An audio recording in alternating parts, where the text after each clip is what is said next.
अगर इनफर्टिलिटी की समस्या है, नॉर्मली कपल्स को 1 साल का समय दिया जाता है कि आप 1 साल तक बिना किसी प्रोटेक्शन के रेगुलर इंटरकोर्स या सेक्स करें, और उसके बाद अगर प्रेगनेंसी कंसीव नहीं हो पा रही है, अचीव नहीं हो पा रही है, तो फिर आके डॉक्टर से मिले। लेकिन कुछ ऐसे स्थितियां होती हैं जब आपको डॉक्टर से जल्दी मिलना होता है। जल्दी का मतलब हुआ कि 6 महीने के अंदर अगर आपको नेचुरल कंसेप्शन, नेचुरल प्रेगनेंसी नहीं अचीव हुई, तो आपको डॉक्टर से मिलना है। ऐसा कब होता है? ऐसा होगा जब आपकी उम्र 33 यानी 33 साल से ऊपर है, खासकर लेडीज में, क्योंकि 33 साल के ऊपर लेडीज में एग्स की क्वालिटी और क्वांटिटी, नंबर,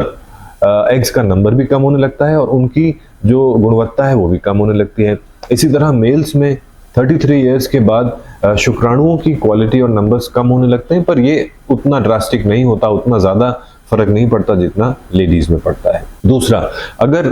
पेशाब में, यूरिनरी सिस्टम में किसी तरह का इन्फेक्शन है। तीसरा, अगर कोई सेक्सुअली ट्रांसमिटेड इन्फेक्शन है, क्योंकि ये इन्फेक्शंस ऐसी बीमारी हैं जो कि ट्रीट किए जा सकते हैं। अगर इन्हें हम टाइमली ट्रीट कर दें तो फिर नेचुरली प्रेगनेंसी अचीव करने के चांसेस बहुत बढ़ जाते हैं। चौथा, अगर आपको पहले किसी तरह की यूरोलॉजिकल सर्जरी करानी पड़ी है, क्योंकि सर्जरीज के बाद कभी कभी अंदर की जो एनाटमी है, जो ऑर्गन्स का लेआउट है, वो चेंज हो जाता है, उनकी फंक्शनिंग चेंज हो जाती है। तो अगर पुरानी कोई सर्जरी है आपके रिप्रोडक्टिव ऑर्गन्स के ऊपर हुई है, तो भी आपको 6 महीने तक ट्राई करना है, उससे ज़्यादा वेट नहीं करना है, क्योंकि इसमें भी कोई ऐसी प्रॉब्लम हो सकती है जो कि नेचुरली आप कंसीव ना कर पाए जब तक कि ट्रीटमेंट ना दिया जाए। पांचवा,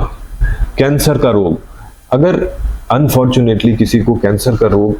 अभी बताया गया है या पहले बताया जा चुका है और ट्रीटमेंट शुरू हो गया है,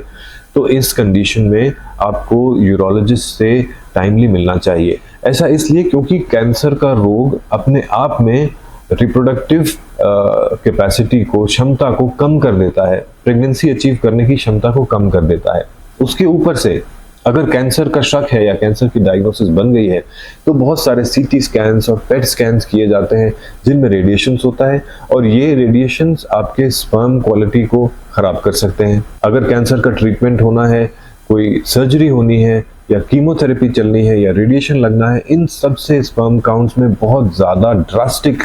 फर्क आ जाता है। तो अगर कैंसर का रोग डायग्नोज हुआ है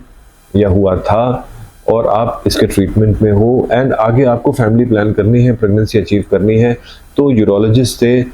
टाइमली मिलना है, क्योंकि ऐसे में कभी कभी हम मरीज को स्पर्म्स फ्रीज करने के लिए कहते हैं, क्योंकि इन्वेस्टिगेशंस और ट्रीटमेंट तो हम बंद कर नहीं सकते हैं, लेकिन स्पर्म्स को अगर हम फ्रीज कर लेते हैं, तो अगर ट्रीटमेंट से रिलेटेड, कीमो से रिलेटेड या रेडिएशन से रिलेटेड स्पर्म काउंट्स पे कोई फर्क आता है, तो जो फ्रोजन स्पर्म्स हैं उनको यूज किया जा सकता है फ्यूचर में प्रेगनेंसी अचीव करने के लिए। सिक्स्थ,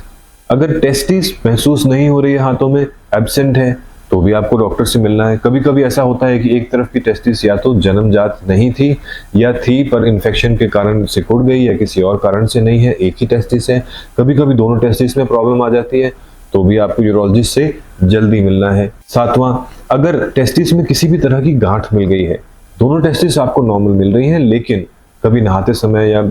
कभी ऐसे ही आपको उस टेस्टिस में गांठ महसूस हो रही है या स्वेलिंग महसूस हो रही है, तब तो बिना समय वेस्ट किए डॉक्टर से तुरंत मिलना है, क्योंकि किसी भी तरह की गांठ टेस्टिकल्स में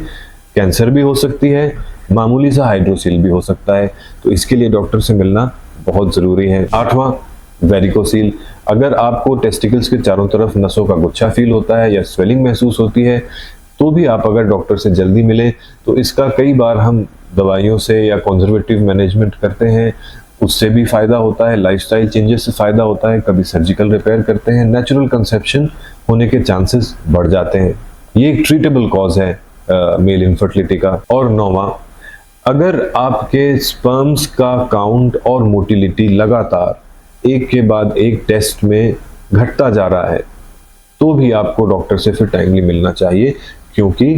कई बार ऐसा देखा गया है कि आपके सीमेन पैरामीटर्स और स्पर्म काउंट्स बिना किसी कारण के गिरने लगते हैं, काउंट्स कम होने लगते हैं, मोटिलिटी कम होने लगती है, मॉर्फोलॉजी यानी जैसा जो शेप है वो खराब होने लगता है, और हर प्रयास करने के बाद भी ये नॉर्मल नहीं होता, 0 तक चला जाता है। अगर ऐसा हो रहा है कि 2 या 3 आपने सीमेन टेस्ट कराए हैं, उसमें लगातार जो काउंट्स हैं वो कम होते जा रहे हैं, तो फौरन एक बार डॉक्टर से मिलिए। ऐसे में भी कभी कभी स्पर्म फ्रीजिंग एडवाइस की जाती है, या कोई ऐसा ट्रीटेबल कॉज हमें ढूंढना पड़ता है जिसके कारण ऐसा हो रहा है, जिसे हम दवाई देकर इन्फेक्शन ट्रीट करके सही कर सके ताकि स्पर्म्स को बचाया जा सके।